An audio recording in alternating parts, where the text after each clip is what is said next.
Hello and welcome to episode 212 of the Awesome Comics Podcast, the place where the small press makes one hell of a big noise. I'm Vince Hunt, creator of The Red Mouse from Mars, and I'm here with the creator of the webcomic Vanguard, Dan Butcher. Hello. And the man some people know as Jimmy Jangles.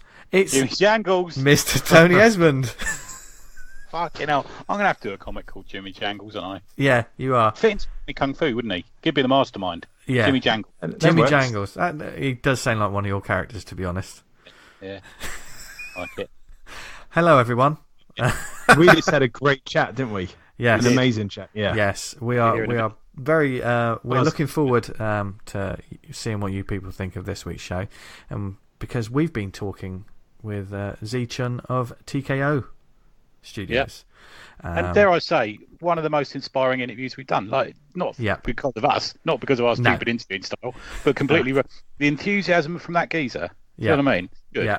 And his knowledge, he sort of had a firm grip of what he was doing, what the game plan was, and just sticking to it. It's admirable, really good. Yep. We've had a bit of a track record of really getting into like publishers and getting some communication with them, having someone on the show, and then just becoming an even bigger fan of the publisher afterwards. And this is one of those shows.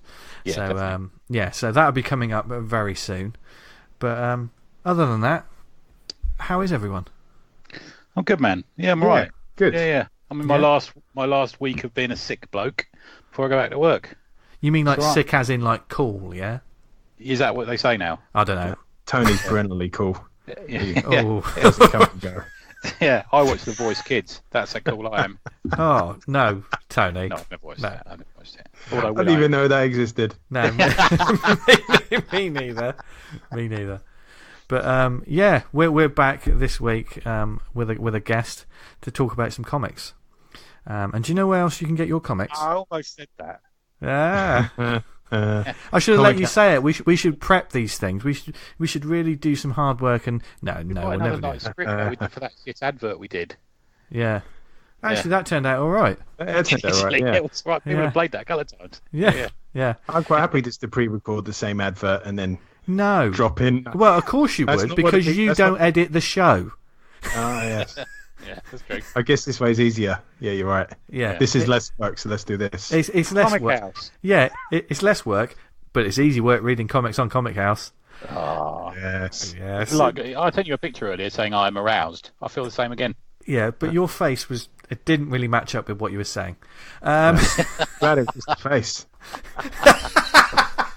I drew a face on it. It was a good drawing. Yeah. If Comic House, Pete, if you and the guys are listening, we're sorry about this. but our lovely listeners know that Comic House helps sponsor this little show, and they are the indie comic marketplace with a difference. They are fighting the good fight in the name of indie comics, especially in the UK, but also and beyond, because there's lots of people from all over the world putting their work on there now. On the website, if you've got print copies, there's a huge selection of titles on the database already, but you can list your book on there for free and start selling straight away, which is brilliant. They only take like a penny commission, so it's another way of selling your books. But we've been harping on about it all the time, and we read it all the time, and it's awesome. And that's the Comic House app, which we all subscribe to. We all read, and it's amazing. And they're adding titles all the time. What's on there at the moment, Dan? We've got the featured new editions this week include Family Capital Issue 1, Mary Queen of Scots, Gallo Men Volume 1 Issue 1, Lost in Time 3, Gorky and Izzy's Trip to Mexico, and a bumper week from Mad Robot Comics, Frank at Home on the Farm, and Cadavers, World Gone to Hell. Oh, read nice. these and hundreds of more indie titles right now. Brilliant. I've heard a lot of good buzz about that Frank at Home on the Farm. That looks really good. Somebody posted on the Facebook page, didn't they, saying they'd just seen it and it was good. I must read it, actually. Yeah. And we can, because we've got the app and you should get it too. It's only it's like Netflix for comics. Sorry. What just turned the app on, an advert came up on the app, sorry. There was some lady talking to me. It wasn't me webcamming again. Well, are you sure? No, not really. Yeah, there you go. You heard it here first. But yeah, Comic House, it's like Netflix for comics.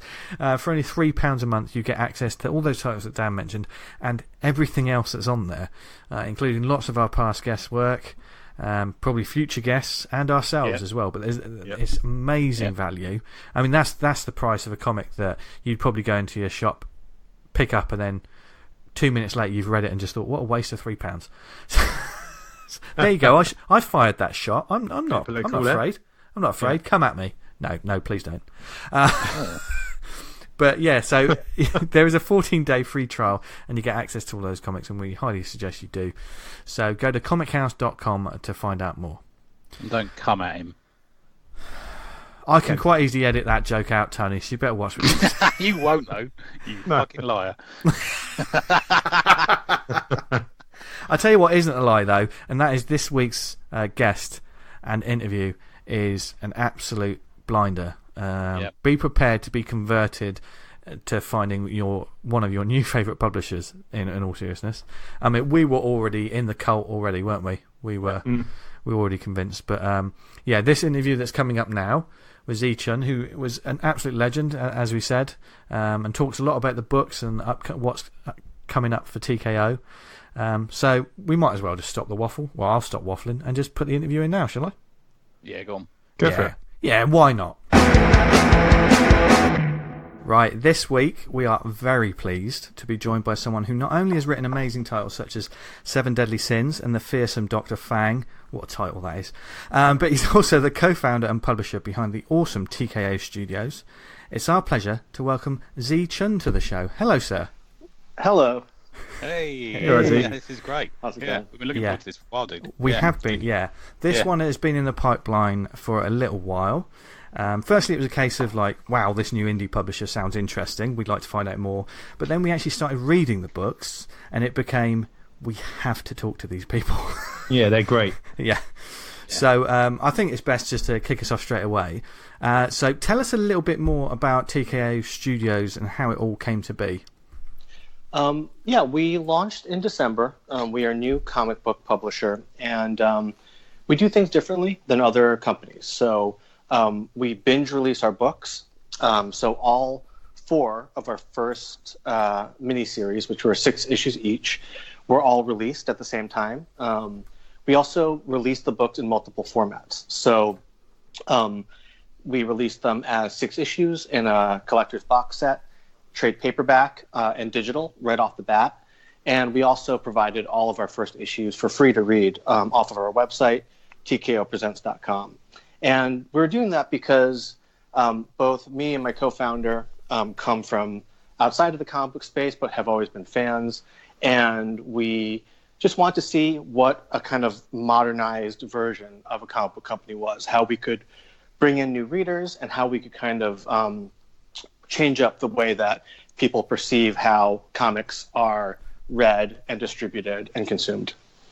Interesting. Yeah. I mean, so you say you come from outside the comic. You're a TV normally, is it from a business point of view? Is that right? Or so I come from a film and TV background. I came up through independent film. I had a short film in Sundance in 2007, and then I followed it up with a feature in 2009. And then I kind of transitioned into doing more television. So I wrote on a show called Once Upon a Time, which is for ABC. And then I was on Gotham for the last 3 years. And now I'm show running a Gremlins animated prequel. Yes, that was the recent news that came out.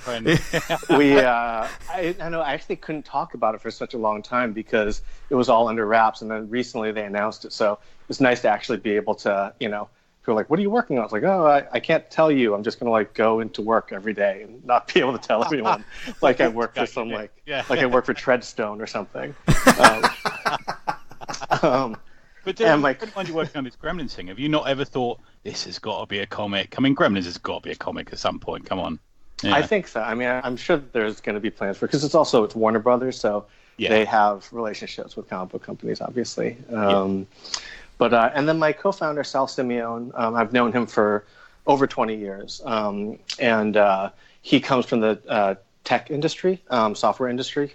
He has a company called Csoft, which he founded in the 80s, and he's had a lot of different startups in the past. And he really, when we were first starting out, he was really like a friend and mentor to me, and we've always wanted to work together on something. And TKO kind of came out of that, our love for comics and wanting to try something different in the comic publishing space.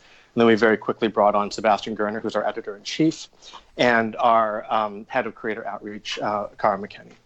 I have to say, from listening to, sorry to interrupt you, but I would say from reading your tweets and stuff, man, you do love comics. Yeah. Comics is like the big thing for you, isn't it? Well, comic books were my first love. They were. Yeah.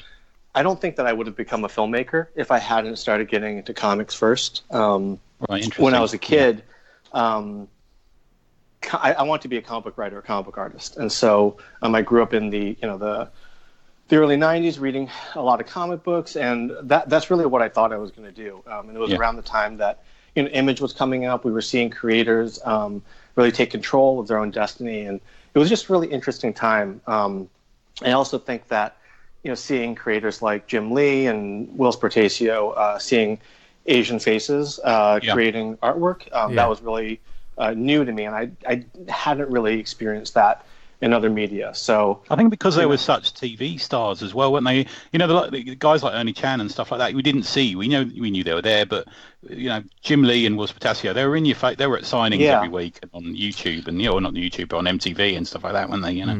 And you open up Wizard magazine, and it's exactly. Holy shit! Like these guys are, they would have like the top 10 writers, the top 10 artists and stuff. And I remember just seeing those faces and being like, wow, this is really, there's such recognition going on here. Once they got into that top 10 list of Wizard, I remember every month, and there would pretty much be the same 10 for almost a year. Yeah. And then occasionally a new face would pop up, and you'd be like, oh, what are they doing? It was both like consistent and then like also like wildly inconsistent. Like, how did this person go from being like the number one artist on the planet to like the fourth best artist on the planet like the next month? Who decides? Yeah. But what sort of titles were you digging as you were back in the day? It was it's kind of nerdy, but I used to love the Marvel Encyclopedia, which is Guide to the Marvel Universe. Guide to the Marvel Universe. And I think part of it was just like, wow, this is really like a built-out universe with so much backstory and so much history to it. And then the Claremont Byrne X-Men run was really I think X-Men growing up, that was kind of my jam. And then started getting into really following writers as opposed to titles. So Frank Miller, Alan Moore, and then I started getting into some of the weirder like indie press stuff. But when I was a kid, I actually met Frank Miller, which was like incredible. I had a copy of Sin City. I guess I was probably like 13 or 14, and he was signing at the Million Year Picnic in Cambridge. And so my mom brought me, and I brought like my portfolio. And he was like so nice. He like, nice. I finally get to the front of the line. Yeah. And like he like critiques my artwork.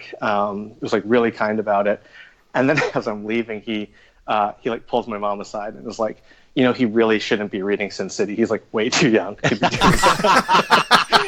that. So Frank Miller totally narked on me. But I still loved him. Did you find that reading those people sort of informed the way that you write? I mean, when you moved into like TV and all of that stuff, can you see those influences sometimes in what you write and how you write? Absolutely. I mean, when I first started out, I still did all of my own storyboards as well. And so, and that kind of came out of reading comics and trying to tell a story visually. And that must be such an advantage to like have that sort of knowledge of how to tell a story like that. From a comics background, it becomes part of your brain, doesn't it? That sort of narrative storytelling like that. Images, and you're telling it via images. And I think one of the frustrations that I've always had with, especially network television, is that everything needs to be spoken out loud because you're just the rule of thumb. And when I found this out, it was like kind of like my heart kind of fell a little bit, but it was basically, you have to write network television so that if someone's not looking at the screen and they're like doing laundry or doing dishes, they can still understand what's going on. And so that was kind of hard for me early on. I think you have a little bit more flexibility in the cable space where you can, have more things feel a little bit more sophisticated and more things that are left unsaid. But I think that was one of the great things about, when I actually went back to writing comics, and I had been working in network TV for the last 5 years. What was really freeing about it was, you'd write the script and you'd see the pages come in, and you realized how little dialogue you actually needed to get things across, because it's such a visual medium. And I found that I was cutting, a third of the dialogue on the page in those first couple issues. So, did you have to? I mean, because writing a comic script is quite different to writing TV or movies or whatever. Did you almost have to sort of relearn a bit, or were there any sort of processes from either that you could juggle? Well, Sebastian Gerner, our editor-in-chief, he's edited a lot of Image's top books. He was at Marvel for a number of years. And so when we first started working together, he was really helpful in kind of breaking down some of the differences. And I mean, the main thing was just teaching myself that like one panel could really only have one action in it, and then trying to strip out as much of the dialogue and compress what was going on. That one action thing is where storyboards differ, isn't it, a lot of the time? So you can show an action in a storyboard, but not really so much in a comic panel.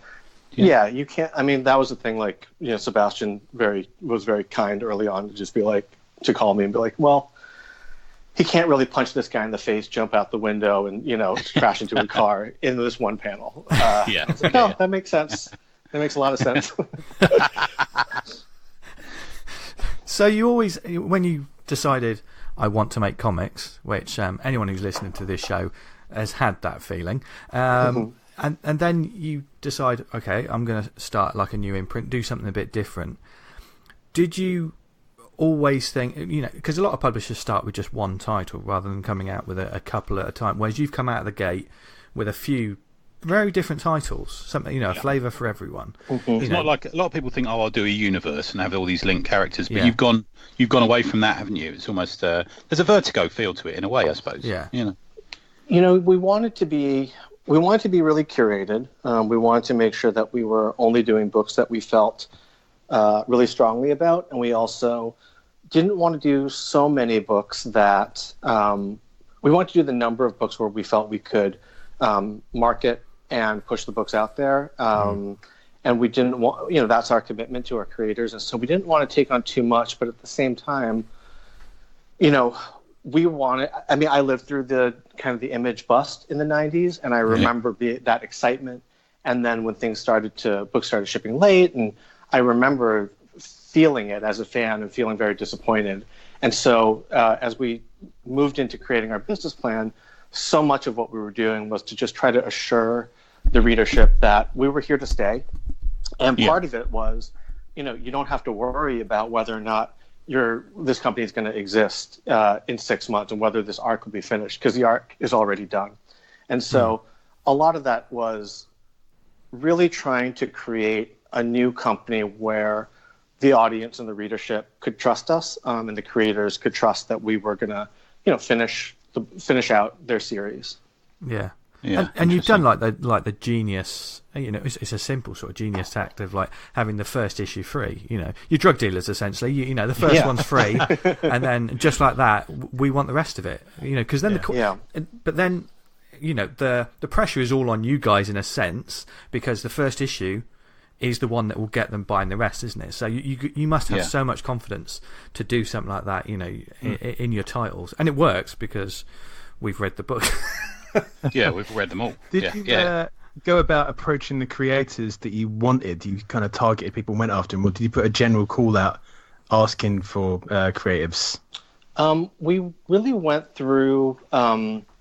Sebastian had worked in comics for a long time, and so we kind of went through and just looked at who we thought made sense for this type of model. We were really looking for creators who could tell a self-contained story and do it as like a kind of character-driven genre story where it's a new way into a specific genre. So Josh Dysart and Alberto Ponticelli in the first wave with Goodnight Paradise, we had seen their work on Unknown Soldier, which is, I think one of the stranger superhero comics out there, but it has like a real tie to things that are happening in the world. And when they pitched us Goodnight Paradise, which is a murder mystery set in the homeless population of Venice, California.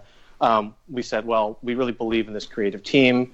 We believe that they can do this. And that was kind of how we approached all of it.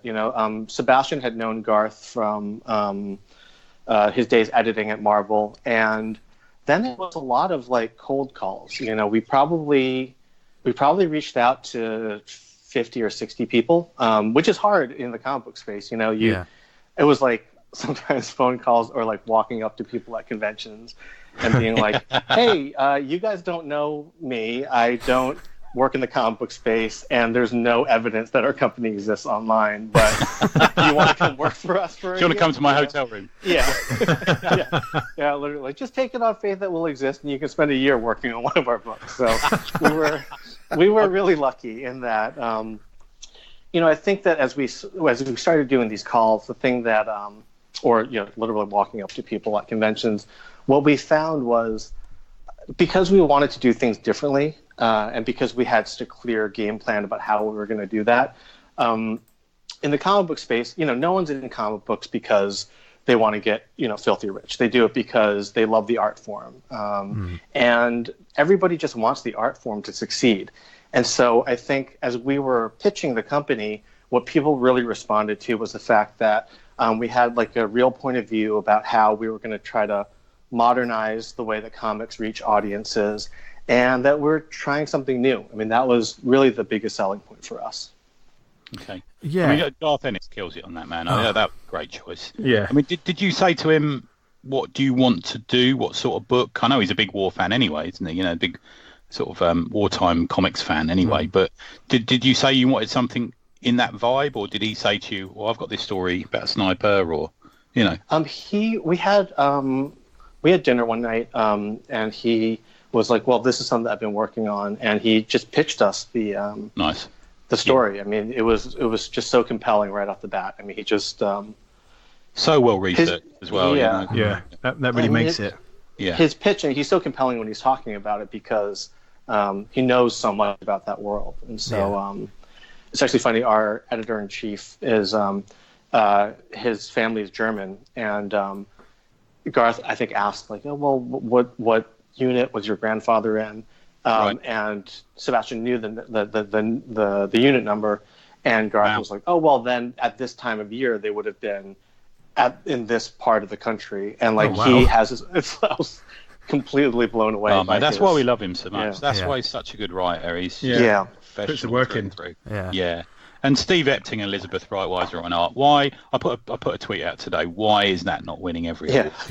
Yeah. Genuinely. And so we brought Stephen Betty to Garth. Right. That was kind of that project came in with just Garth, and then we put a lot of artists in front of him, and Steve absolutely was rose to the top of his wish list. And it's a match made in heaven. He does great women as well, Epting, doesn't he? What was the image book he did about the female spy? Oh, Velvet.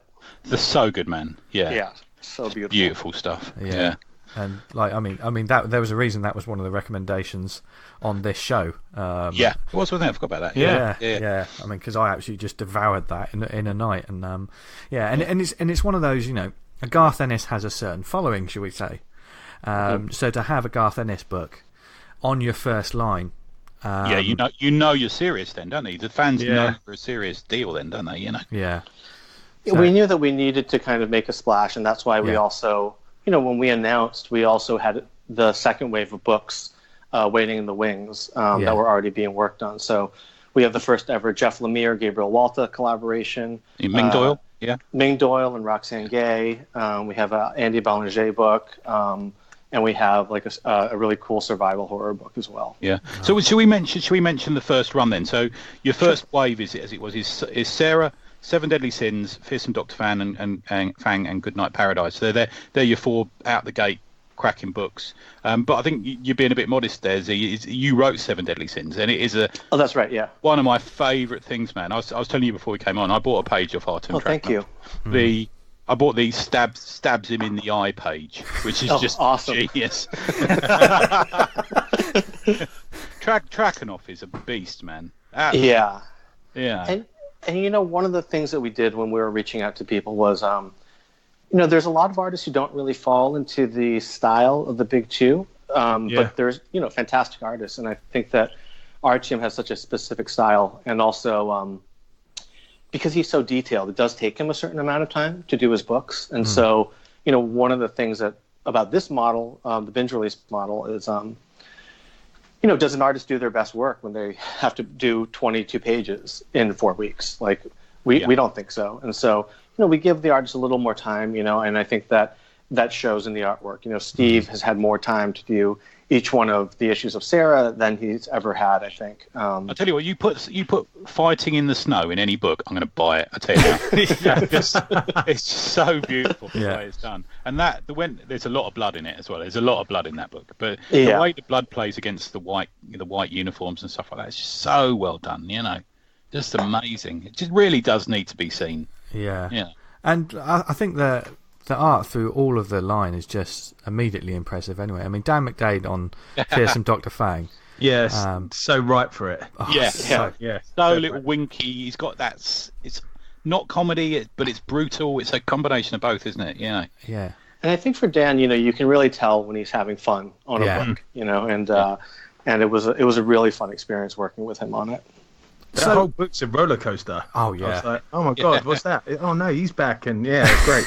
It's proper pulp storytelling. Those those classic. It reminded me of those classic sort of serial, those radio serials. Do you know what I mean? Yeah, where things were happening. Nailed it. Shadow or something like that. Yeah. And me and my co-writer on that book, Mike Weiss, we're big fans of like Indiana Jones, and we wanted to tell kind of a modern take on the kind of Yellow Peril, Fu Manchu storylines. Okay. Yeah, cool. I mean, for those, we're talking about how much we love these books, and some of our listeners might be like, "Well, I haven't heard much of TKO." I mean, shame on them if they haven't. So just give us a brief little rundown of what the first wave one is that they can get stuck into now.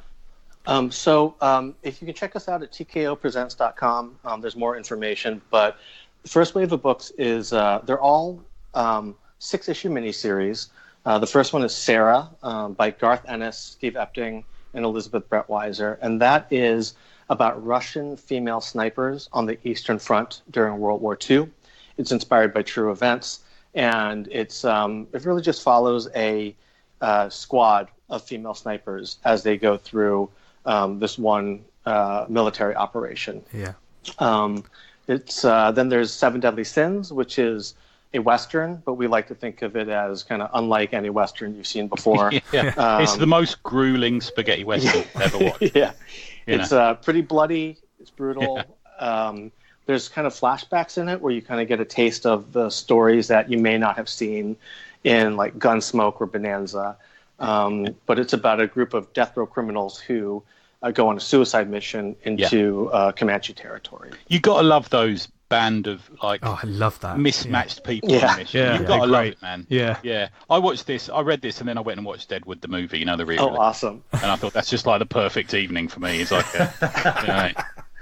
Well, I like the idea that that script actually was what got me my job on Gotham. Oh, really? Because Gotham, there's bad guys, but they kind of play as good guys. Penguin and the Riddler, they're such fan favorites. And for me, it was really fun to be able to write a Western where the good guys are bad, but the quote-unquote good guys are even worse. And so by virtue of that, they kind of are.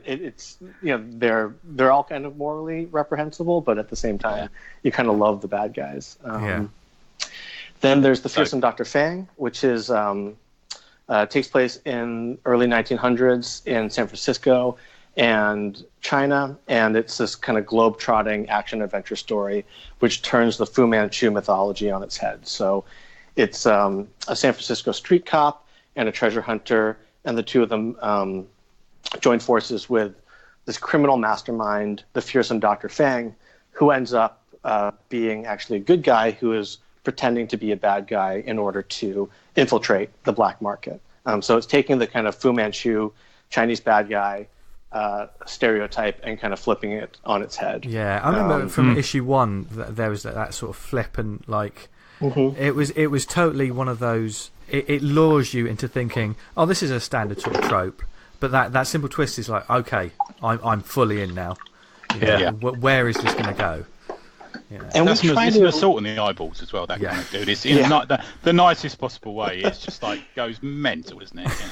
It's crazy. I mean, I remember because there's a set piece in the first issue where Mike and I, my co-writer and I, we always wanted to have a chase through the Great San Francisco earthquake, and the colors came in, and it was just like so on fire.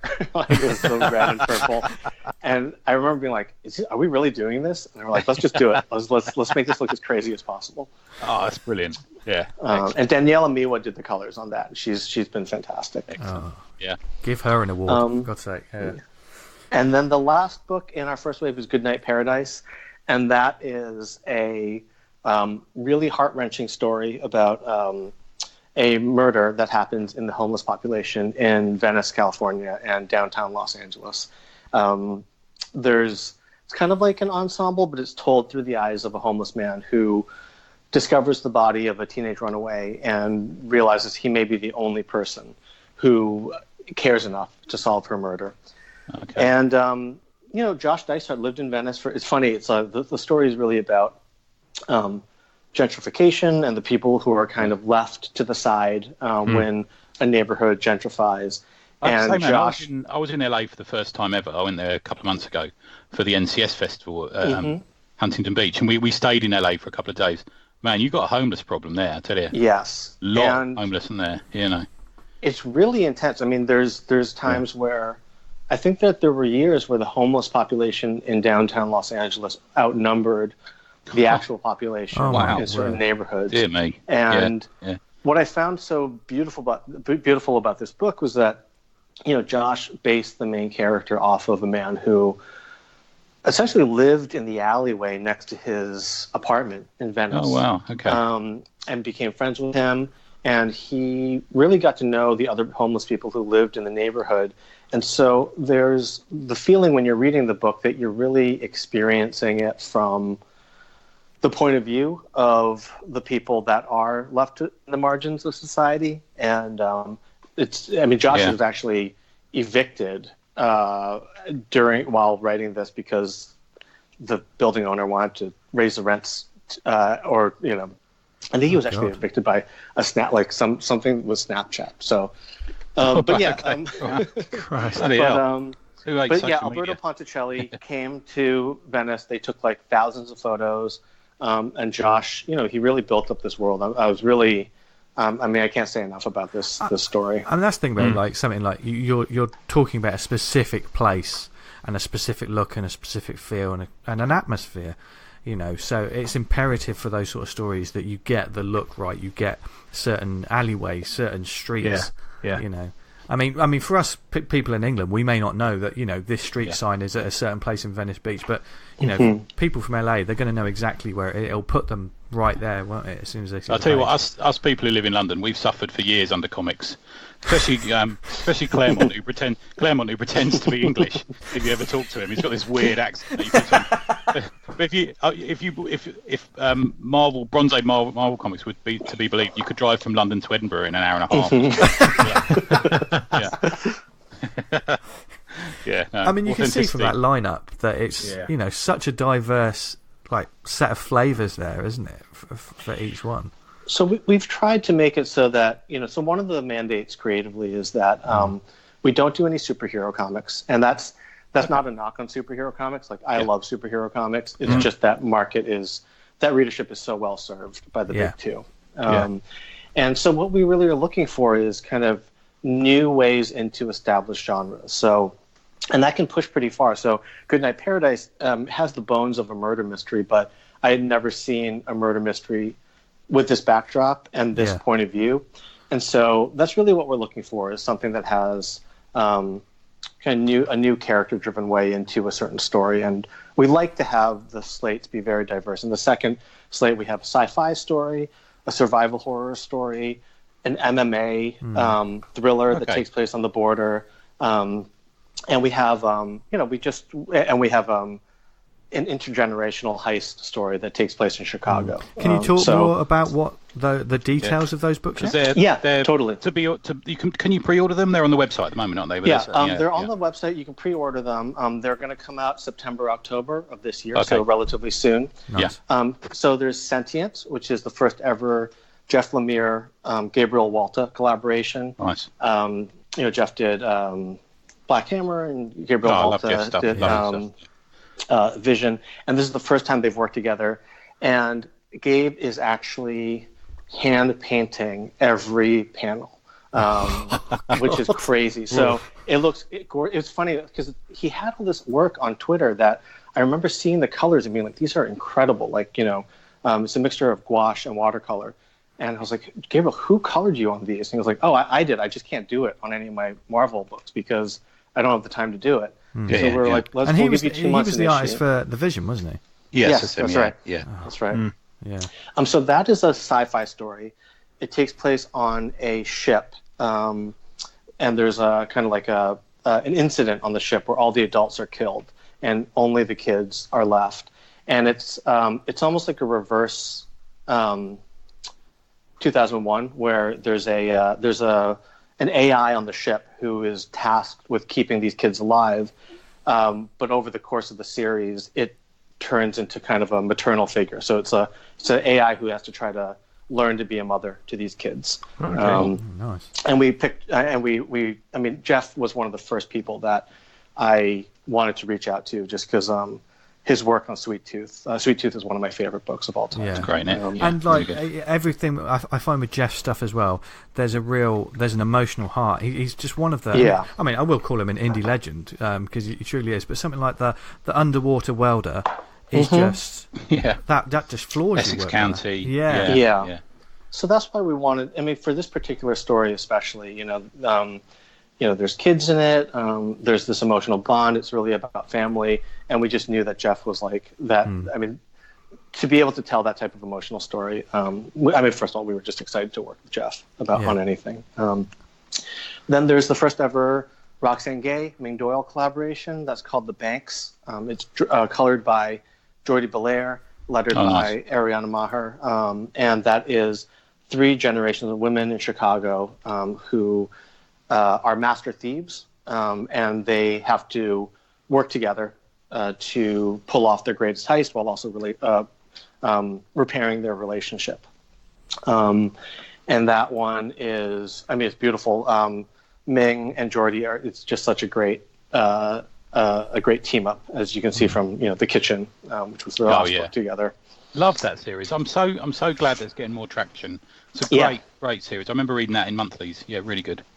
Yeah. Then we have Pound for Pound, which is written by a TV writer, my friend Natalie Chaidez, who's the showrunner on Queen of the South. Andy Bollinger, who from Southern Cross, is doing the artwork for that. Nice. And Daniela Miwa, who did the colors on Fearsome Dr. Fang, is coloring that one. And that is a MMA thriller. It's a female MMA fighter. And I'll just tell you about the opening scene, which is like my favorite, which is it's about a female MMA fighter who fights in these kind of cage matches, and she's prone to blackouts. And so the opening scene, she wakes up in the ring. She doesn't really remember how she got there. And there's an opponent coming at her, and she just does what she always does, which is like beat the shit out of this opponent. She wins the fight, but that's when she remembers that actually she was supposed to throw the fight because her little sister is actually captured by the local gangster.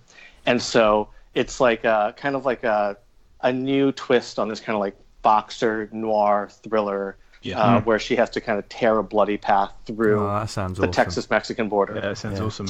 Yeah. And it's funny because Natalie, the writer, is a roller derby person, and Andy Bollinger, the artist, is actually a professional wrestler.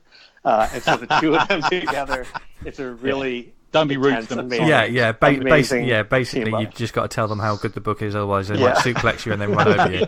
They get bodied. And then the fourth book is a really cool survival horror thriller, and it's a survival horror comic called Eve of Extinction. And that one is written by Stephen and Salvatore Simeone, drawn by Nick Varela and Isaac Goodhart, and colored by Ruth Redmond, and also lettered by Ariana Maher. And that is a story of a parasite that only affects men and turns them into monsters. And it's about these two moms a mom and a stepmom who have to save their daughter during this epidemic. Okay. All men are evil. Yeah, I know someone who believed that for many years. Don't bring up your wife again, Tony. But once again, you've got another selection of diverse sort of stories there. Yeah. That, completely different from what came before in Wave 1. And I love that there's just something different. I mean, I just from those descriptions, I know listeners, and I know I certainly have, immediately picked the first one I'm going to read. Mm-hmm.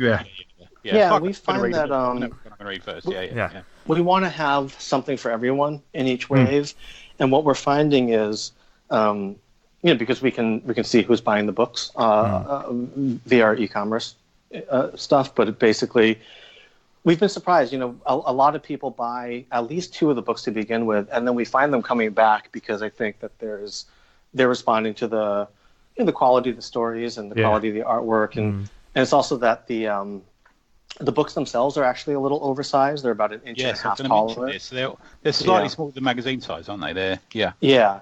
They're the same aspect ratio as a comic book. They're just bigger. And so we felt like, the artists spend so much time. They spend, a year doing these books. We may as well showcase their artwork in kind of a bigger format. And is the trade paperbacks, are they smaller or are they larger? They're all the same size. They're I've got the oversized. But I get you. Yeah, the thing I feel as well, Z, is I feel a pressure sometimes. We're all old school comic fans here, and the amount of the sort of comics seem to come out every other day at the moment. We've got bi-weekly, and I feel the pressure of getting the next one, and the read pile just sometimes guilts me out. I just look at this long box of other comics, and I like the fact that you can buy them all at once, or you can buy the first issue on Comixology and stuff like that, and there's no pressure. That's I don't know why. It's kind of why we on the pod we read a lot of European books, and they're similar to that. Yeah.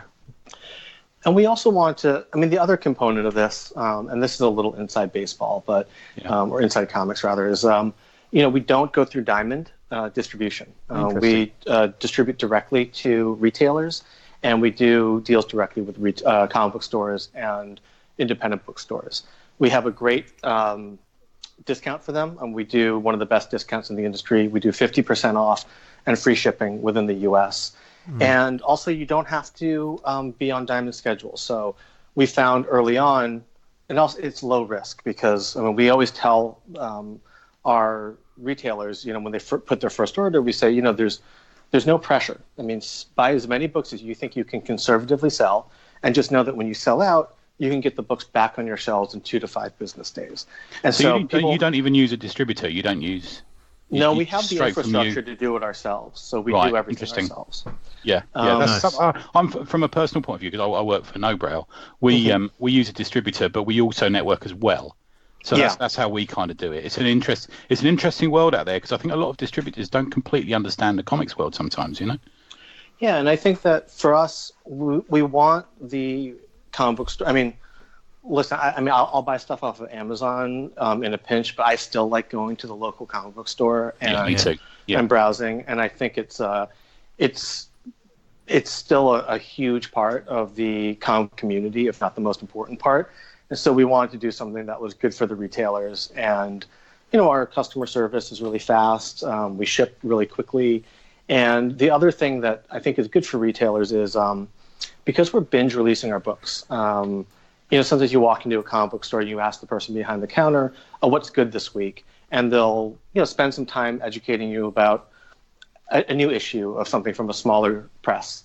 Yeah. And if they spend that time doing that with an individual issue, they might only be making $1 on that sale. Whereas if they spend the time doing that with one of our books, they're making the entire collected editions markup, which is $9 on the trade and $12 on the box set. And so they really, in order to, they're using their time and they're using it efficiently in terms of, making back their money from it. Yeah. No matter how clever the algorithms are on Comixology or on Amazon, it doesn't you don't get the quality of finding something new. You don't get the surprise of, oh, this looks interesting, by pulling it off a shelf, do you? That's the thing. And I think that there's still like a response that you get when you walk. I mean, for somebody like me who's been, and I'm sure you guys who've been collecting since they were young, like when you walk into a comic book store, just even the smell of the comic book store and just like looking at the books on the walls and the expensive back issues that are on the, on high. There's just like such a history to it, such a pleasant experience. And I have yet to see that even partially replicated via some other way of buying comics. Yeah, it's like browsing for records and going to a second-hand bookshop. And, you're not going to find that gem. If you just look at it on Amazon. In terms of distribution, though, obviously it's a non-stop job promoting and getting the word out about what you're doing in indie comics in general. I think it's just full on all the time. But what is that like for further afield from like the States? Australia and the UK and Europe and stuff. How have you found that sort of interaction? We've had a lot of retailers in the UK and Spain reaching out. OK Comics has been one of our earliest supporters. Big Bang, all the Forbidden Planets. It seems like there's dozens of them. Have all been early supporters, and I think that we're looking into foreign language editions right now. But in the English language world and Spain, for whatever reason, there's we've gotten a lot of support, and some of our biggest orders have been from the UK. Oh, nice! Good to know. Yeah, your box sets are certainly on the shelf front and centre when you walk into the London Forbidden Planet. You walk down the stairs, they're right in front of you. Yeah, that's great. Yeah, and like care has been taken to the way you present your work as well, isn't it? It's not like we're just doing comics and then they're just out there. Everything looks polished, doesn't it? There is definitely care there. Well, one of the things that I kind of miss about when we were younger and when I was collecting comics was just the care that was taken in terms of the presentation and we wanted to return comics to feeling like they were collector's items, and that's why we got Jared K. Fletcher does all of our box and cover design. He did the covers for Paper Girls and Southern Bastards and Paper Girls. You can see that. I can tell that now. You say it. Yeah, that's interesting. And I remember when Paper Girls first came out, those really strong colors on the cover. Yeah. You could see them. You could be 25 feet away in the comic book store, and you knew exactly what they were holding. And people need to pay more attention to that these days, because that's what makes your arm go out and pick something up. That sort of thing, isn't it? Yeah. Really, it was something that we knew that we wanted to spend a lot of time on in terms of the graphic design and the branding. Cool. How does the convention circuit? Because have you done many conventions under TKO? We haven't done a lot of conventions. I think that as we come up with our second wave of books, we'll have enough to kind of fill up a convention table. We've done some testing at smaller conventions just to see, and the reaction has been really good. So we think that next year we'll probably start doing some bigger conventions. Now it's more like...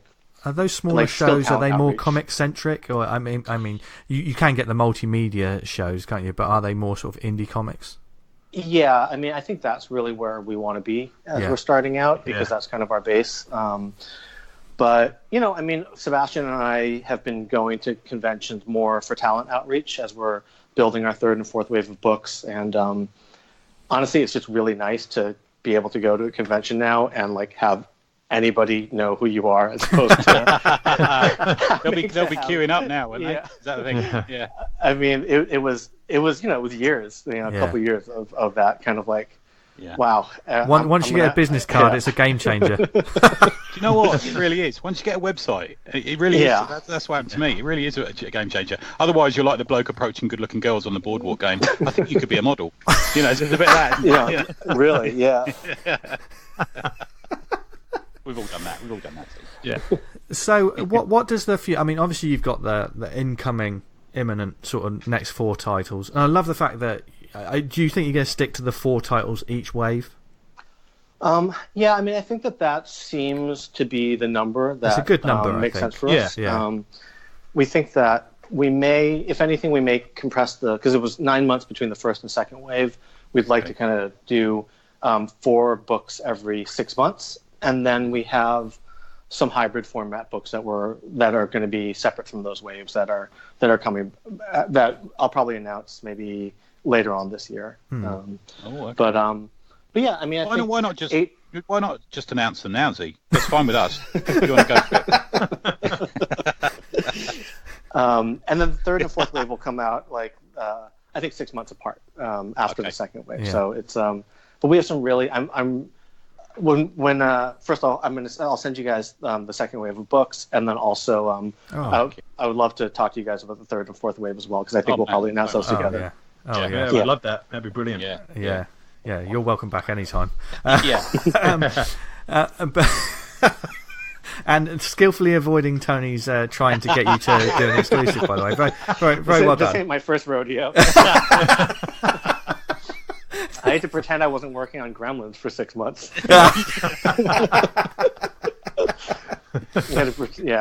Because there were rumors, and some podcasts they would ask, and I'd pretend not to hear the questions. Nice one. Yeah. Bad line. Well, are all the TKO books going to be sort of one and done stories? Is that the sort of game plan?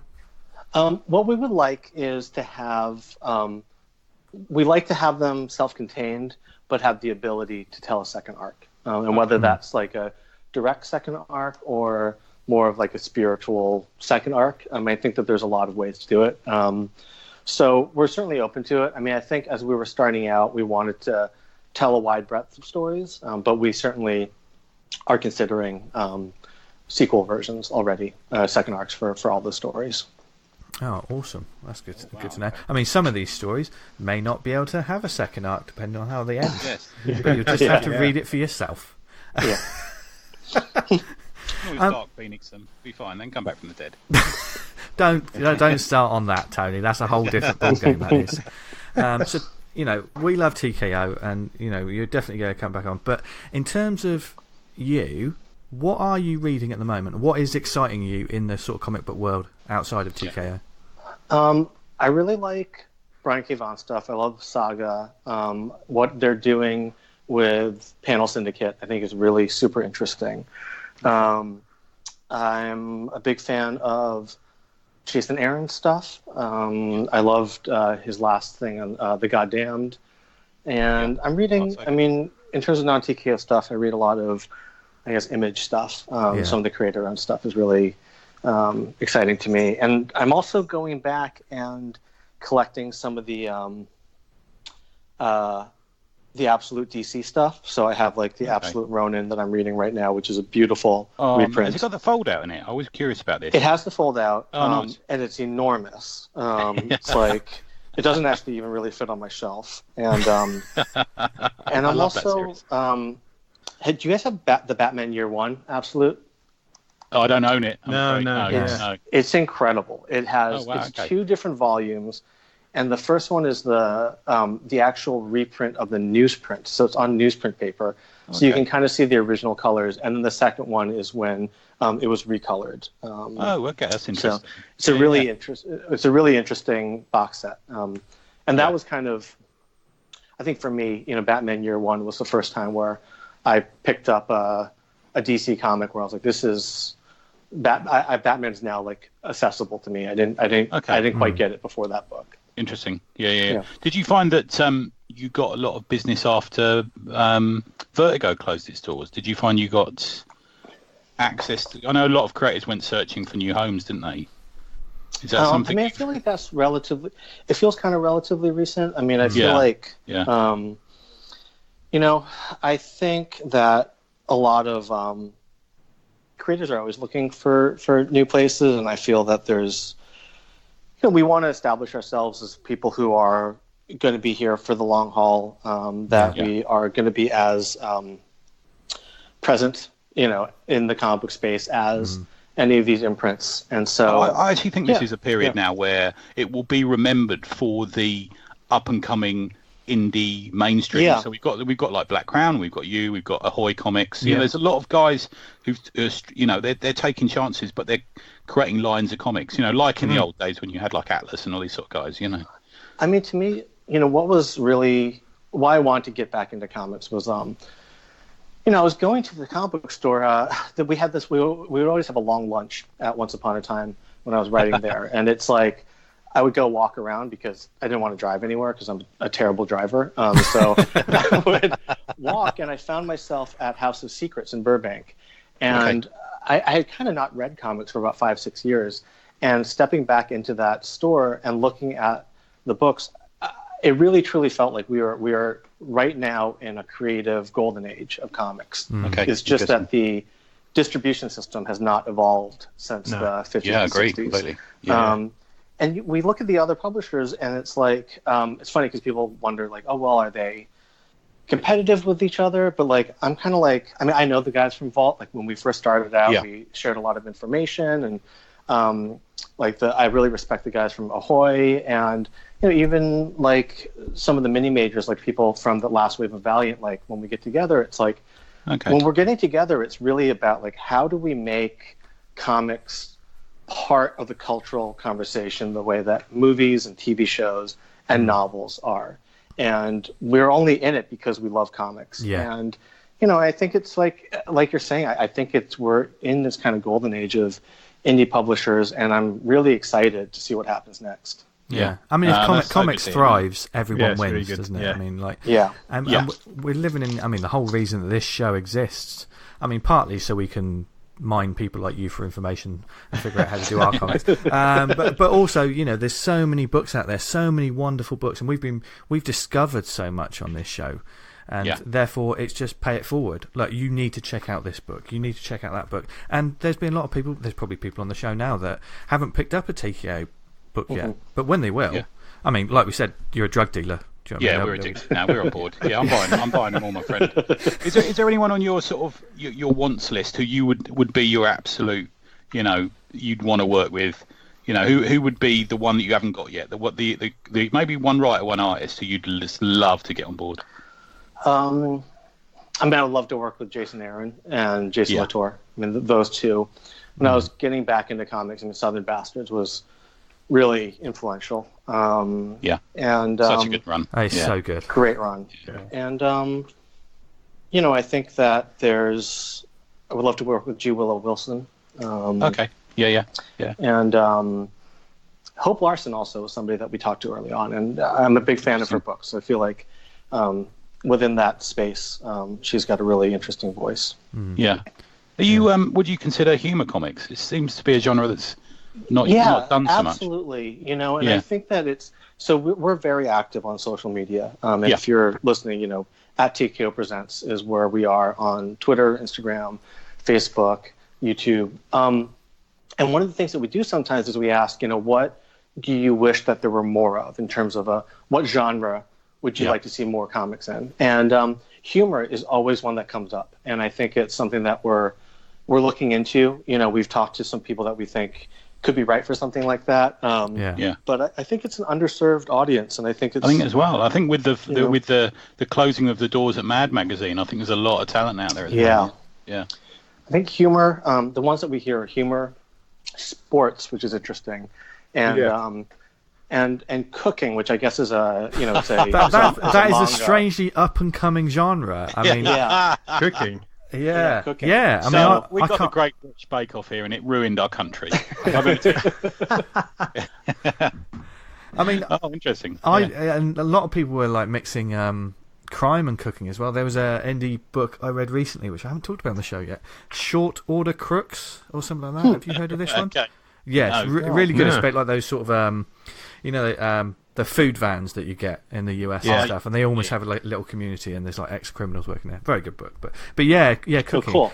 And it's funny that you say sports, because on our last show, one of the questions we had is like, what genres do you think are underdeveloped? And we talked about sports, didn't we? We talked about sports books. We've got a grand tradition of sports comics in this country, because you call it soccer, wrongly, obviously, but we've got a lot of football. We used to have like a raft of football comics. Yeah, that's like British soccer. Yeah. I can't have that. You know what I mean? Yeah.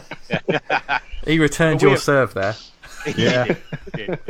But like Boy the Rovers was like selling $1 million a week or something ridiculous. You know, it's like it's cool. crazy Massive stuff. numbers. Yeah. And I think romance comics, we did briefly touch on it. I think romance. Yeah. The right sort of book. But obviously you, I mean, anyone listening to this probably thinking, I'll pitch them. But you're set up for the foreseeable future, aren't you? You must have had, you've got several, if you're doing it in waves, you've got 3 and 4 planned out. So you're pretty set up for I mean, I think that we've certainly had people cold submit, or people who know Sebastian or I just kind of reach out. And, I think that early on we wanted to show that we were here to stay, and that we were working with some of the top creators, and we were that we were legitimate. But in the 3rd and 4th wave of books, I think that you're going to see that we're putting together now, and we have big creators locked in, but we're also taking some chances on some younger creators who we just really love their books, and some of those were cold submissions. Amazing. Oh, nice. Nice work. Yeah. Another thing that I like TKO for is on the website, all the creators, and we're talking all the creators here, because sometimes when you go on like Comixology or some website, they will only credit the writer, or they'll only credit the artist. Right. But you have a page where it says writers, artists, colour artists, letterers. Anyone who's had anything to do with these books get their due service, don't they? Well, they also we did something that I don't know that I had seen it before, but early on I was like, well, if people put their blood, sweat, and tears into this, so every person on the creative team is on the cover, down to the letterer and the editor. So, we wanted to just make sure that people knew that, it's a trend, right? Where it's like Hollywood Reporter or Deadline will cover a book and only talk about the writer. Yeah. And it's like, guys, there's a whole creative team behind this. And so we just wanted to make sure that everybody felt that they were getting the credit that they deserved. Yeah. I mean, you see it sometimes when movies are announced, and it's just the writer being credited, when all the designs you see on the screen, the writer didn't design those. Yeah. No, exactly. Yeah. It's a group effort. Yeah. Writers are generally the better people, though, I'll be honest with you. Well, me and Dan aren't going to argue, because we write our own stuff as well. A call back to earlier in the episode, I remember in Wizard magazine, the photos, I always remember the writers' photos were always like black and white and quite moody. And like the artists were just like a convention floor, like smiling or thumbs up, like a quick snap. Yes.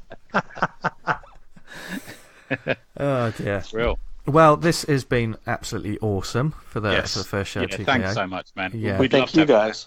Absolutely love to have you back. We love your books, man. Really good. And thank you so much.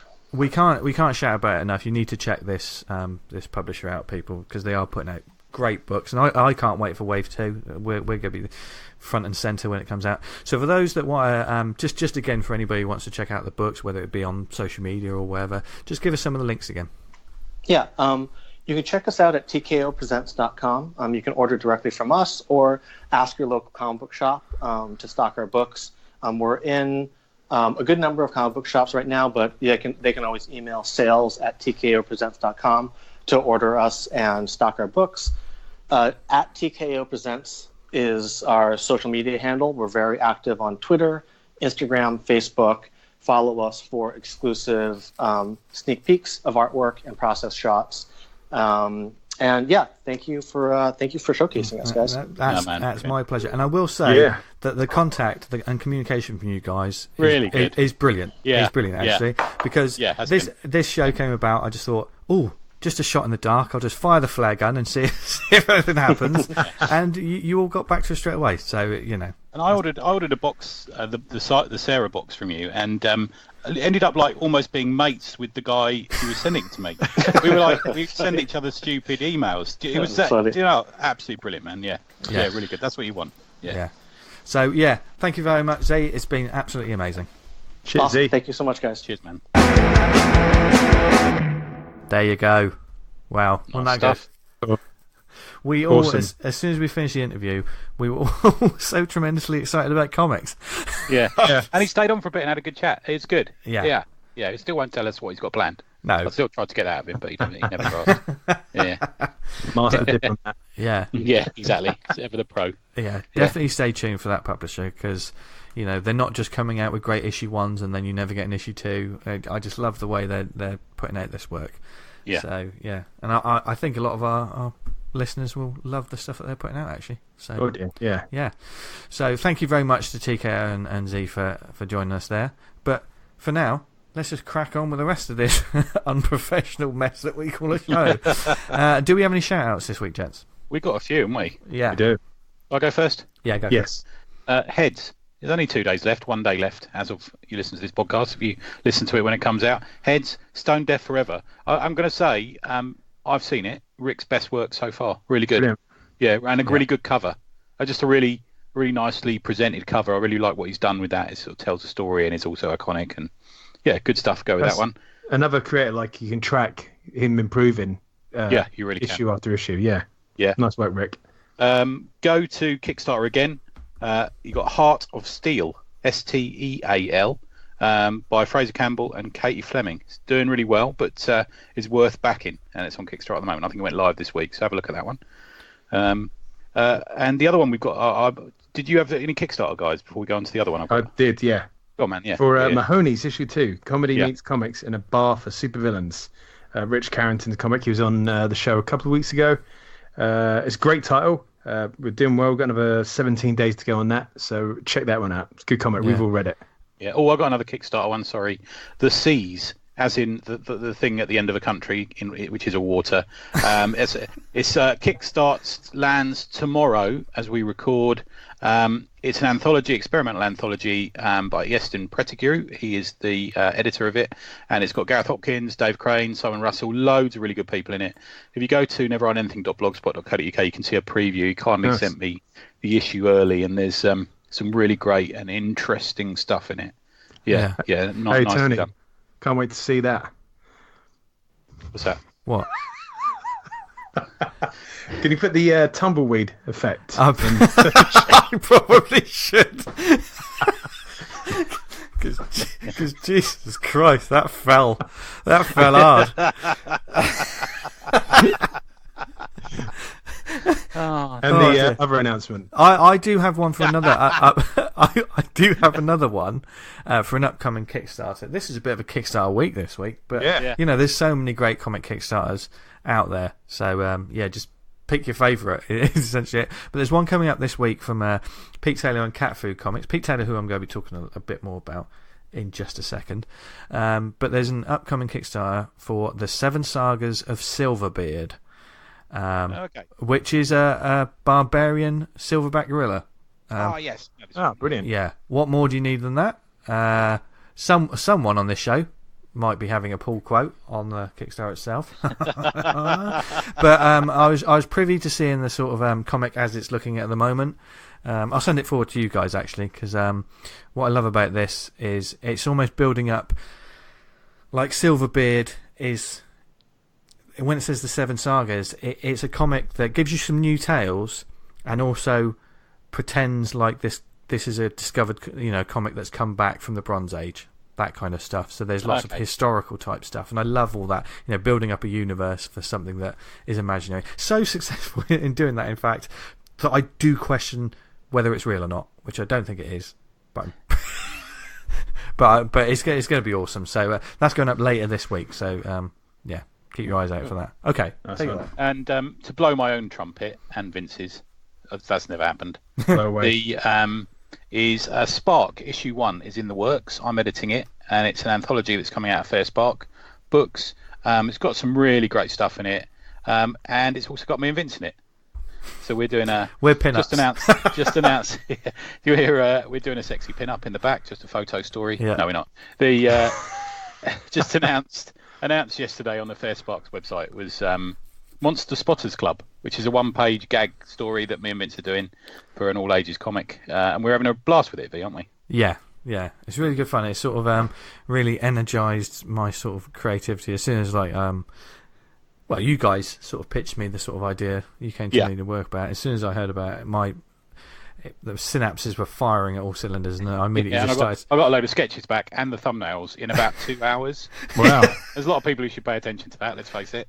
Yeah. Yeah, and then I designed a logo for it. So which looks great, man. I love the one with the spacey background. You did a few versions of it because you're a pro, and that one.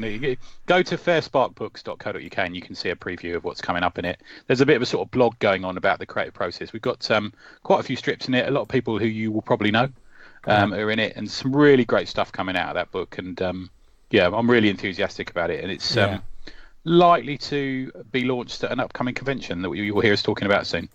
So there you go. Yeah, awesome. I'm very proud and pleased to be part of it. So thank you very much. Yeah, it's good stuff in it, man. Yeah, it really is good stuff. Yeah, yeah. Forward to that. Cool. Anyway, from talking about those great comics to recommending some more comics. Who wants to go first? Yes. Tony, do you want to go first? Yeah, I've got two. I've got two shorter ones, if you don't mind. Okay. Go for it. So if I do, I'll bookend us. Yeah. Rise of the Goatman, which I backed literally 3 days ago and arrived through my letterbox yesterday. That's awesome. That's pretty good. Yeah. Writer, colorist, letterer Joseph Oliveira, past guest, good pal. Artist Adrian Manuel Garcia. Cover artist Francesco Iaquinta. Really strong cover. I've got to tell you, I really love the cover. Have you seen this cover, guys? Yeah. This was a book. The back, I think I missed out on backing it. I'm not sure. Yeah, I missed it till the last day. Yeah, So, because it was definitely. Hour, I mean, when Joe talked about it when he was on the show, I immediately thought this sounds like in my wheelhouse. Just awesome. Yeah, but it's a kind of one and done. I can see that it could run on. It's the cover is the top half is a sort of the back of this sort of humanoid goat man, with the big sort of broad muscular shoulders, but it's that old Tarantino looks back over the shoulder shot, if you know what I'm saying. Yeah. And it's just looking back in the middle of it, you've got the central titles running across the center of the page, and underneath it you've got the sort of shack in the woods kind of effect with a really lovely sort of backlit red light into the woods. Really good stuff. I love a cover that communicates the story, and also gives you a vibe and a mood about what's going to happen in it. Which this really does. I think it really does, and it's a good choice for a cover. As I say, we were talking about earlier, it's the sort of cover that you see on a shelf and you reach out and pick it up because it's unusual, but sort of creepy and eerie and strange. That well, sort of thing. certainly someone picked up the cover at Manchester MCM, didn't they? Did you see this? Oh no, I didn't see it. No. Michael Rooker. Oh wow. Yes. Yeah, he came over to check out the book. That's cool, isn't it? How cool is awesome. That is great. Yeah. It opens. It's got a really nice opening. As a lot of good openings, it drops you into the story really early, so really in the middle of the action rather. And it opens on a man taking an angry confession before throwing himself off a chair and killing himself by hanging. Just a nice little prologue, a horror prologue, which you see in these things. And then the scene changes to who you expect and to be the central characters of the story in a family on holiday, mum, dad and a daughter, plus a dog, and they arrive at a wood shack in the woods, the same as the one on the cover, which is a sort of holiday home thing. They're not a well-off family, and this is all they could afford, and they get there, and it looks nice from outside, but it's a bit of a shithole inside. Yeah. It smells like something died in here, the daughter says, and you begin to think, right, this ain't going to end well, Things get increasingly interesting and creepy. The dog runs off. I always feel really anxious when dogs are in the story sometimes. Do you know what I mean? It's like... Yeah, when you see a dog in a horror film. Yeah, I worry about dogs. Yeah. And the dog runs off and finds up a sort of boarded up old barn. And the daughter finds a cellar with a shotgun on the wall. And that's all I'm going to spoil. That's where I'm going to leave it. You obviously expect there to be a goat man in it at some point, and there may or may not be. But it twists and turns really well. It keeps you guessing. I'm not normally a fan of the flashback, but it works well here. It's not just... I always worry that a flashback is filler. Do you remember in all the sort of Netflix Marvel stories, there was always a flashback episode, wasn't it? And it was always a bit... Yeah. It was always dropped in about episode 7, 8 or 9. And I just find it a bit of a filler. But in this one, it's not. It works really well, and it actually is successful in doing what it needs to do.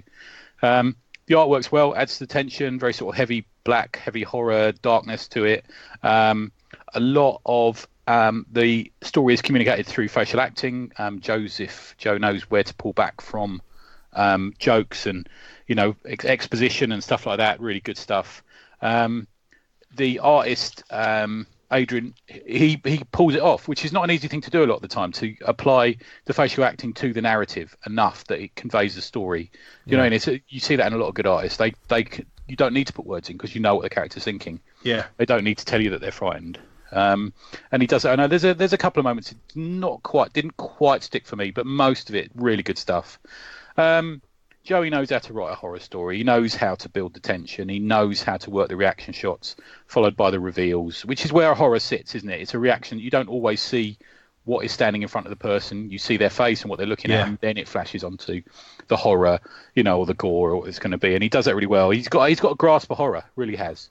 If you go to afterlightcomics.com or on Twitter at afterlightcomic, you can get all the details, order a copy.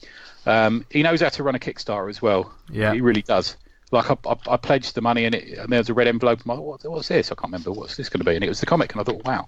Yeah, the red envelope's nice as well, isn't it? It's just it is. I like that touch. I really do. Yeah. It's just those little touches that sort of make it more memorable as well, don't they? And you remember that. Yeah, and you know that he knows what he's doing with stuff like that. You know that he's got a big box of red envelopes, and that's for this story, and Yeah. Good stuff. Yeah. Get on it. Get on any comic stories he does, because there's the element of the freakish and the horrific and the memorable, and he doesn't apply himself to all the old tropes. It's good stuff. It'll be a movie. If this was a movie, I'd watch it. And that's I don't really talk about movies. Excellent. Yeah. Good stuff. There you go. That's my first one. Okay, Dan, I know what one you're going to talk about, so take it away. Yeah, I've got Morgan's Organs, issue 3, Booze Clues. It's a great one. Concept story and letters by Daniel Brody, pencils and inks by Robert Jenks, and colours by Tyler Kelting. The previous 2 issues have been on the show and are on Comic House.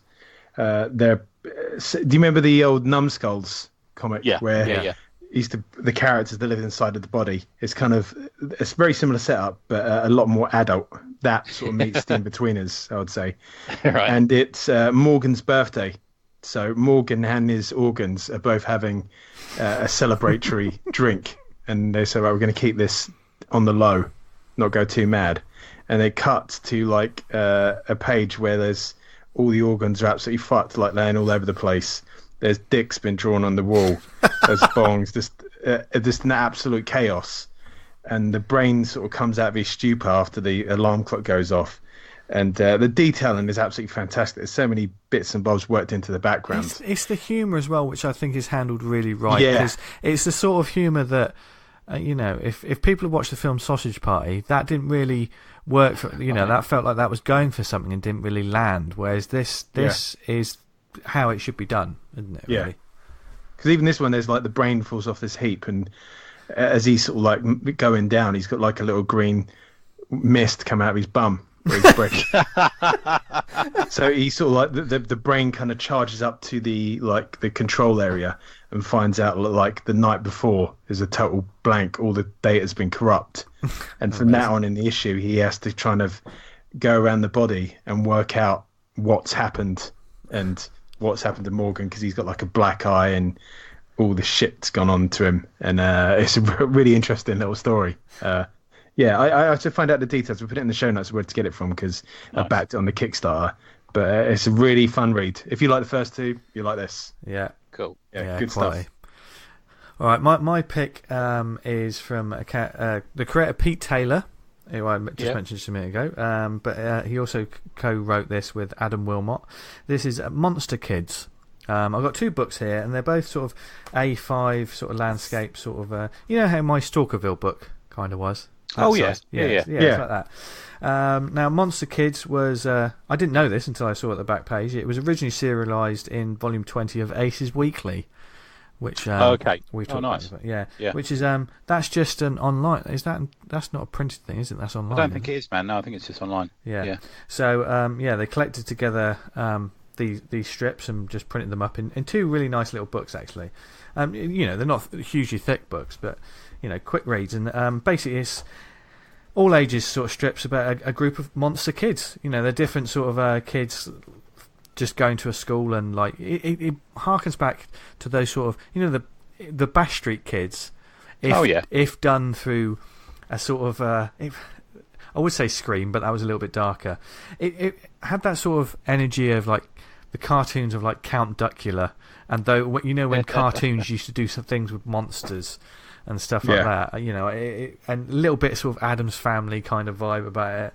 Okay. There's a colourful array of characters like Ivy and Luna, who had like two twin sisters who had apparently they like crowbars, taxidermy, and poison tea parties. Oh, nice.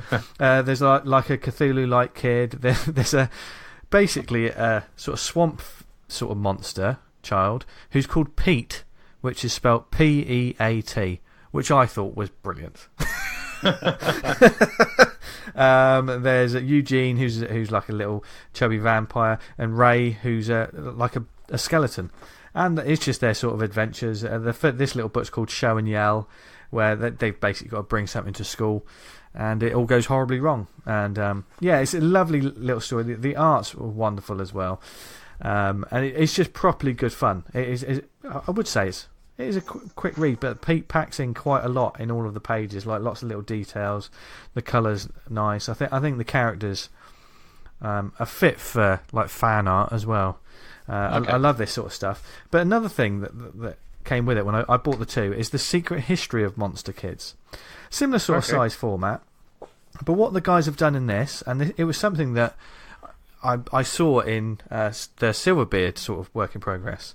It's treating the Monster Kids as if they've had a history through comics, and like there's artwork through it.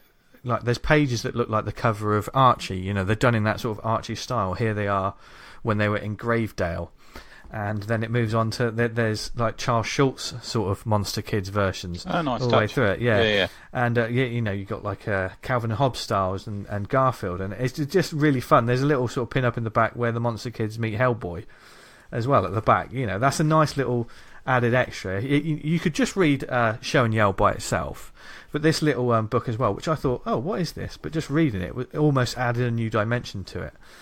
So I thoroughly enjoyed it. It was Pete's a creator who's been around for a while, but I discovered his work properly at BAM in Bath when he came to Bath, and he's a creator that's definitely going to be on the show, because you can tell it's someone that just, as he said to me when we had a chat, he goes, when it comes to shows, I'm not too fussed about selling things. I just want to talk to people about comics. And I thought, you're a good man. Yeah, that's the attitude we need, friend.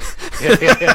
You'll never be disappointed. Yeah, and he's also got quite a bit of history. You can tell this is someone who knows their comics history. So I think he'll have a fascinating conversation with Tony Esmond as well. So that aside, I think the books he's putting out is really good. So Cat Food Comics nice. is his work. Let's have a look. Where's the links at the back of the book? You can find Adam on Facebook at Adam Wilmot, but you can find Pete on Instagram and Twitter at thismanthispete. And a side note, £1 from the sale of each of the comics is donated to Dementia UK, which is nice. Which is brilliant as well. So that's another reason just to get it. So that's my one. Cool. Just got one more from me. Americana and the Act of Getting Over It. Out of no brow. God bless us. By Luke Healy, a favourite creator of mine, a really good guy, and he's a sort of improv stand-up as well. You ever get a chance to watch a panel with him? I did a panel with him, and we had a blast. So this is his new book, $16.99, 336 pages, softcover book, and it's basically an autobiographical book about him walking the Pacific Crest Trail. Do you know what that is? No. So it's basically one side of America, 2,660 miles. Jesus. Did you say walked it? Yeah, and from California's border to Mexico to Washington's border with Canada. It's a grueling test of body and spirit, we say on the website, which it is. But it's funny as well. It's interesting and poignant and intimate and fascinating and really, really personal, but done with Luke's real sort of trademark sense of humour. There's a couple of bits in it you'll go, oh my God. There's a couple of bits in it that will make you smile. There's a couple of bits in it that will make you wince. There's one moment we have to go to hospital with something let's call an embarrassing ailment, which is just like... I remember this book came in and the pitch came in and Sam at Nobrow said to me, you got to read this, man. This is like the best thing. And everyone was so enthusiastic about it. 336 pages and you will be absolutely glued to it. I've got some preview copies. It comes out on the 18th of August for sale. You can pre-order it through the website at the moment. But anything by this guy, get on board. It's just brilliant stuff. Go to nobrow.net and you can pre-order it. Yeah, that's my second one. Really good. Amazing. So many great books to check out this week.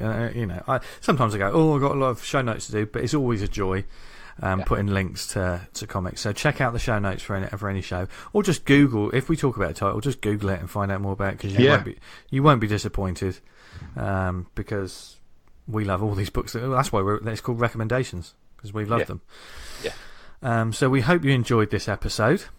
And and if you've got any questions or would like to know more about anything that we talked about this week, or maybe we just got something wrong. Maybe I don't know. I don't think we didn't do anything wrong this week, did we? It wasn't as bad as last week. Last week went a bit off the rails. Yeah, a little. A little bit, and we didn't get an email about that, which I was quite surprised. Yeah, we were quite surprised. Cyclops. Yeah. What? Yeah. I think we've lost all those listeners that get easily offended. And welcome to all the new listeners from the TKO website. Yeah. Yes. We apologise. If you're going to listen to us on the regular, then you're in for quite a ride. Should we give them a hint about what we've got coming up in August? I was just about to do. Should we do that before I do the links? Yeah, why? Why the hell not? What we're doing for the next sort of 5 weeks of shows after this one, it was going to be like 4 weeks of shows, but then we added another one because what we want to do, we're going to be going through the process of making comics. I know people like process shows and talking about how the sausage is made, as it were. But rather than just talk about a certain thing, we almost want to take it not step by step. It's not a how-to, because most of you people out there, you don't need to be told how to make comics. Everyone's got their own way of doing it. Yeah. But we just wanted to focus like a light on a different area of comics each week. So we're starting with writing, which is next week's show. Very excited about that. Cough. He might have written the X-Men. Yep. We're gonna have sort of guests on for these shows. These are going to be new voices. Yeah. Each time. To talk about the process, and you'll get a bit about their work as well, obviously, because that's how you get the best information. Yeah. So we're going to start off with writing. That will be the first one. Then we're going to artwork. Then there's going to be colouring, lettering, and then the finished product. Now we've got stuff lined up for each one of them, and I know some of you are probably saying, "Oh, but what about editing? Or what about this? Or what about that?" Yeah. Look, you don't know what we're going to cover in the episodes yet, so just hold your horses. And whatever we don't cover, we'll probably pick up in a future show anyway. You know what we're like. You always think our audience are quite adversarial against us, don't you, Vince? I think it's just the way you two are with me each week. No, we love you people, and you know it. And thank you for all your support, and we hope you enjoyed this episode. So look forward to those few shows, because we're getting quite excited about getting stuck into some comic talk. Yeah, I love process shows. Yeah, they're fantastic. Yeah. So the guy we've got on, we won't spoil it, but the guy we got on next week is a really experienced writer. Yeah. And one of my favourite people I've spoken to at conventions. Really, really clever guy. Yeah. Awesome. Yeah. So look forward to that one. It's going to be an interesting couple of weeks. But this week as well was fantastic, and hopefully very interesting for you lovely people. So let us know what you think about the show or what we got upcoming. You can email us awesomecomicspod@gmail.com. You can follow us on Twitter @theawesomepod, where we will be posting up who the guests are going to be for these individual shows and when we're going to do them. We're going to record most of these shows a little earlier than usual. So we sometimes when we put a shout out to questions, we don't get them until after the show is recorded. Yeah. So we'll see. We might put a shout out first, some questions, mightn't we? I think so. Yeah. But you'll have to be quick about it. But follow us on Twitter. If you do Facebook, God bless you. But facebook.com/awesomecomicspodcast is the page to go. And if you do group chat or community chat or anything, then join the group Awesome Comics Talk, because we talk about it every week. It's a great group of people. Gareth Slightholme gave a good shout to the community that happens on that. When he was on the BBC, did you know? But he wouldn't have shouted about it if the community wasn't fantastic, and that's all the great people that are on Awesome Comics Talk, so go and join it. And also, we're the administrators, so we won't let any nonsense slip by. Yeah. Apart from our nonsense. We're the only shameless self-promotional people around here. And thank you for listening to us, whether it was on the website awesomecomics.podbean.com. You can leave us a review on iTunes if you listen to us there. Subscribe, helps get the word out, and more people find out about great comics and stuff. We haven't had an iTunes review. Well, we haven't had many reviews recently, have we? Not that we want I them. think we've only had a couple this year, haven't we? Yeah, but not that we want them, but we want them. We want them. And if you listen to us on any of the networks, for instance, like Stitcher, Spotify, Podknife, what other networks are we on, Tony? I thought I was giving a shout out again to the old network of Pod. When you've come in my eye. Oh, Jesus Christ! We were doing so well. This was going so smoothly. Although I told you that one was coming. I've got to say, it's one of my faves. One little bit of advice for listeners: don't buy Spider-Man fucking trading cards at your local newsagents. They're a pile of shite. I think pictures of the one I bought earlier. They're written in Polish. Yeah. I will say that. I mean, I don't follow the world of it, but I think trading cards have gone down in quality since I was. They have, yeah, they have. I'm expecting some blowback from that, but what do you think, Dan? Because Dexter gets trading cards and stuff, doesn't he? He's mainly into the Pokemon stuff. Well, I mean, that's kind of an evergreen sort of license, that, isn't it? So, yeah, I don't count them. But you don't get much of any of the other ones. No. Crap. Might go down and get some Ukrainian Batman trading cards from the newsagent. I was buying a Twix, and I thought, I'll buy these as well. Yeah. My local shop, and they're all like, What did you think you were getting them? Just out of curiosity. I don't know. I like to buy the odd ones. Just I've been buying trading cards since the original Star Wars and stuff. Do you know what I mean? Yeah. So a little memory of the movie, but it's just like I'll put them up on the group. Everyone can have a look, see how bad they are. Oh, right. How much do they cost? I can't really remember, to be fair. Not much. Going back in the day, I remember a pack of Garbage Pail Kids was like 20p, and you got the cards and a bit of horrible bubble gum in it. Yeah. Yeah, but you only got one card in those, wasn't it? It wasn't like those. No, I think it was 5 cards. No, they were quite nice art, though. You never. You never were in the Garbage Pail Kids. You never got. I'm sure you got. Right, calm down. All right. Look, look, we're debating. We're not arguing. Let's, just googling how many cards you used to get in the Garbage Pail Kids. Yeah, of course you are. Of course you fucking are. And that was excuse of the week number 189. Right, so we're going to sign off now and argue about trading cards some more. But before we do that, where can people find us online, etc., Tony? Neveronanything.blogspot.co.uk or SOSEZOHYZ on Twitter. There you go. Nice. Dan? You can find me on Twitter at Vanguard Comic, and you can be Vanguard at VanguardComic.com, or it's all on Comic House. Nice. Oh, look at you, smooth. You can find me on Instagram and Twitter at Jester Diablo, and you can find out more about my comic at theredmousefrommars.com. And go forth and check out TKO, because we think we'd love to hear your feedback on those first issues up there. Yeah. Let's start a chat on the group about that. Good. Yeah, that'd be great. So thank you very much for listening, everyone. Go forth, read loads of comics, have a great week. And from Dan, Tony, and myself, read loads of comics. And what else do they do? Who wants to take over this week? What do they do? Stay awesome. Yes. As always.